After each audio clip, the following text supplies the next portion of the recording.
जय हिंद, जय भारत। दोस्तों हम सभी लोगों को अक्सर एक शब्द सुनने को मिलता है और वह शब्द है सरकारी गवाह।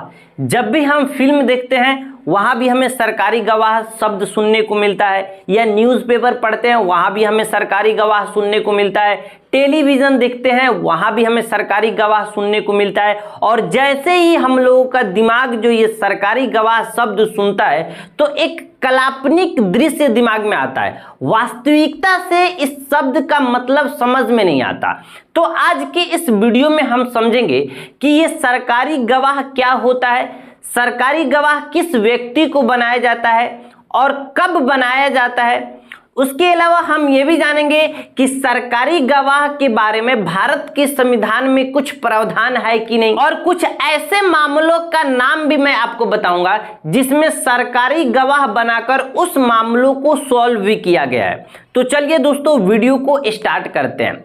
दोस्तों सबसे पहले हम इस वीडियो में ये जानेंगे कि सरकारी गवाह किस व्यक्ति को बनाया जाता है। कई बार दोस्तों क्या होता है कि अपराधी जो व्यक्ति होता है वो पकड़ में आ जाता है, लेकिन उसके खिलाफ कोई पुख्ता सबूत नहीं होने के कारण वह आरोपी छूटने के कगार पे रहता है। तब उस कंडीशन में उन आरोपियों में से एक व्यक्ति को किसी भी जांच एजेंसी के द्वारा, वो सीबीआई उस केस को जांच कर रही हो या ईडी के अंदर हो, कोई भी जांच एजेंसी है, उस जांच एजेंसी के द्वारा उसी आरोपी में से एक आरोपी को अपने ही दोस्त आरोपियों के खिलाफ गवाह देने के लिए राजी कर लिया जाता है, तो वह व्यक्ति सरकारी गवाह बन जाता है। दोस्तों आपको बहुत ही सिंपल सा उदाहरण से समझाता हूं जिससे आपको आसानी होगा समझने में। अगर कोई गुनाह या कोई अपराध तीन व्यक्ति मिलकर किए हुए हैं और तीनों व्यक्ति को किसी एजेंसी के द्वारा पकड़ लिया गया है और उस तीनों व्यक्ति आरोपियों के खिलाफ कोई एजेंसी के पास कोई सबूत ही नहीं मिल रहा है, तब क्या किया जाता है, उस एजेंसी के द्वारा उन तीनों में से किसी एक व्यक्ति को पकड़कर या उसे बहला फुसलाकर या किसी तरह तरह का लालच देकर बाकी दो व्यक्तियों के खिलाफ गवाही देने के लिए राजी कर लिया जाता है, तो वह व्यक्ति सरकारी गवाह बन जाता है।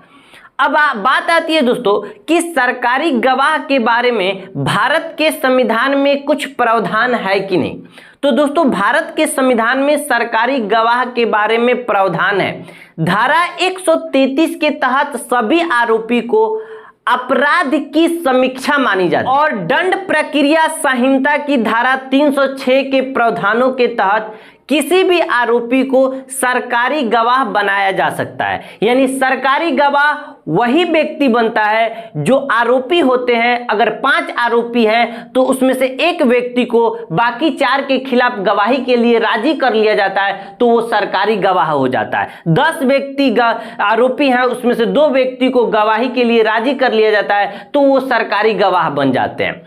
अब बात आती है दोस्तों कि सरकारी गवाह कब बनाया जाता है। क्या 200 आरोपी को पकड़ लिया गया और उसमें से 2 व्यक्ति को सरकारी गवाह ऐसे ही बना दिया जाता है? तो ऐसा नहीं होता है, उसकी भी कुछ कंडीशन है। जब ऐसा लगता है कि ये आरोपी के खिलाफ कोई सबूत नहीं मिल रहा है और ये आरोपी अब छूटने के कगार पे हैं, छूट सकते हैं, तब उस कंडीशन में जिस एजेंसी के द्वारा उस जांच की जाती है उस मामला को, वो एजेंसी को कोर्ट के द्वारा कहा जाता है कि आप सरकारी गवाह पेश कर सकते हैं।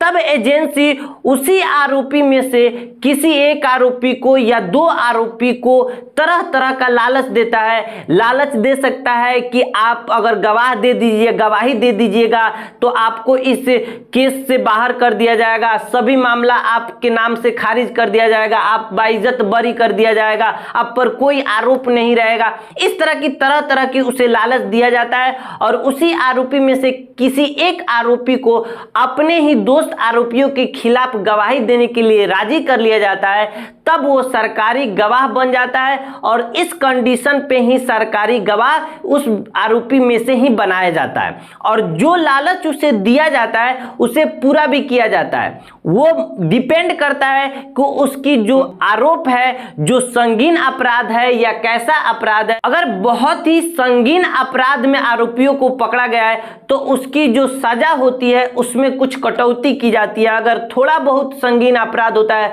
तो उसे बाइज्जत बरी भी किया जाता है। इस तरह से सरकारी गवाह बनाया जाता है।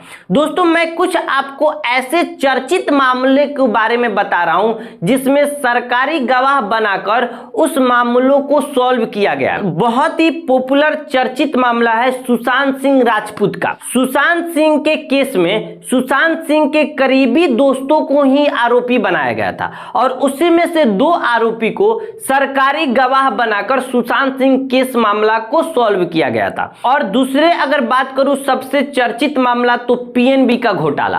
पीएनबी घोटाला नीरव मोदी के द्वारा, मेहुल चोकसी के द्वारा, नीरव मोदी की बहन पूर्वी और नीरव मोदी की बहनोई मयंक मेहता के द्वारा किया गया था, जो ईडी के द्वारा इसकी जांच की जा रही थी।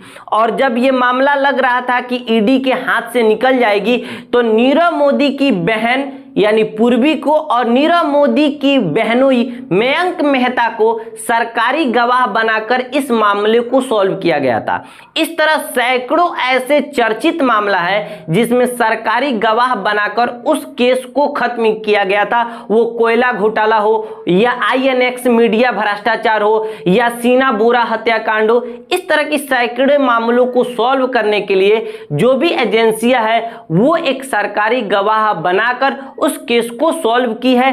तो उम्मीद करता हूं दोस्तों आपको समझ आ गया होगा कि सरकारी गवाह कौन होते हैं और कैसे उन्हें बनाया जाता है और संविधान में इसके बारे में प्रावधान है कि नहीं। इन सभी के बारे में मैंने आपको बताया। उम्मीद करता हूं आप समझ गए होंगे। मिलते हैं अगली वीडियो में, तब तक के लिए जय हिंद, जय भारत।